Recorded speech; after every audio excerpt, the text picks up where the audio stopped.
নবী বলেন, আমি আর একদিন আবু বকর রাস্তা দিয়া কোথাও জঙ্গলার পাহাড়ের পার্শ্ব দিয়ে কোথাও যাই, হঠাৎ আমাদের পেটের মধ্যে ক্ষুধার আবেগ জাগলো।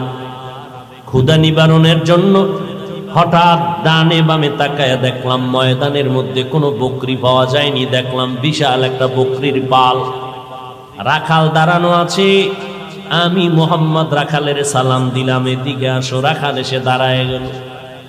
এই রাখাল, বকরি দুধ দেয়নি বলে দেয়, বলে আমাদের একটু দুধ দেও। রাখাল বলে, মালিকের অনুমতি নাই, আমি কেমনে আমার থেকে দিব, আমার কোনো সুযোগ নেই। নবী বলেন, এবার আমি মোহাম্মদ বললাম, ঠিক আছে তুমি দিতে পারবা না, তোমার আমানতের খেয়ানত হয়ে যাবে, ঠিক আছে দেওয়া লাগবে না।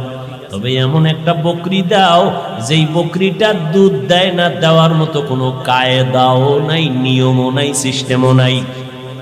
এমন একটা বকরি নিয়ে আসো। বকরি নিয়ে হাজির হয়ে গেল। নবীর সামনে হাজির হওয়ার পরে বকরিটা রসুলের সামনে দাঁড়ানো। ও আল্লাহ, তুমি বকরির মধ্যে দুধ দিয়া দাও। রাখাল বলে, আমি দেখতেছি যেই বকরি জীবনে দুধ দেওয়ার না, মরিয়া গেলে জবাই করলেও দুধ আসবে না। এই মুহাম্মদ দোয়া করা মাত্র এই বকরিটা দুধে ভরপুর হয়ে গেল।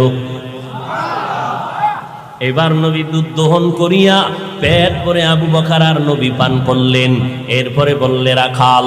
রাখাল বলে, তাকাইয়ে দেখতেছি নবী আবার দোয়া করলেন, আল্লাহ তুমি আবার আগের মতো বকরিটারে বানাইয়া দাও।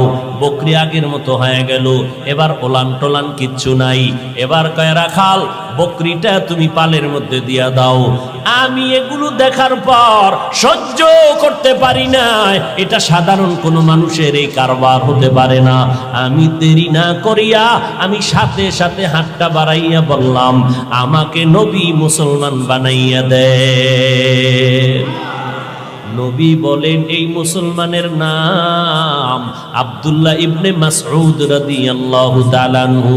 সে আব্দুল্লাহ মাসউদ কেমন মাসউদ? সাহাবায়ে কেরাম এত বড় দামি। তিনি বলেন, আব্দুল্লাহ মাসউদের আল্লাহ নবীর কাইফিয়ত দিয়া বানাইছিলেন। পেছন দিক দিয়া আব্দুল্লাহ মাসউদ যদি হেঁটে যাইতো, সাহাবায়ে কেরাম মনে করত রাসূল হেঁটে যায়, রাসূলের মতো দেখা যায়। আব্দুল্লাহ ইবনে মাসউদ রাদিয়াল্লাহু তাআলা এইভাবে এক এক করে কালেমাওয়ালা মুসলমান হয়ে গেলেন। আল্লাহর নবী বলেন, আমার আদর্শ এত সুন্দর, আমার আদর্শের মতো উত্তম আদর্শ জমিনে আর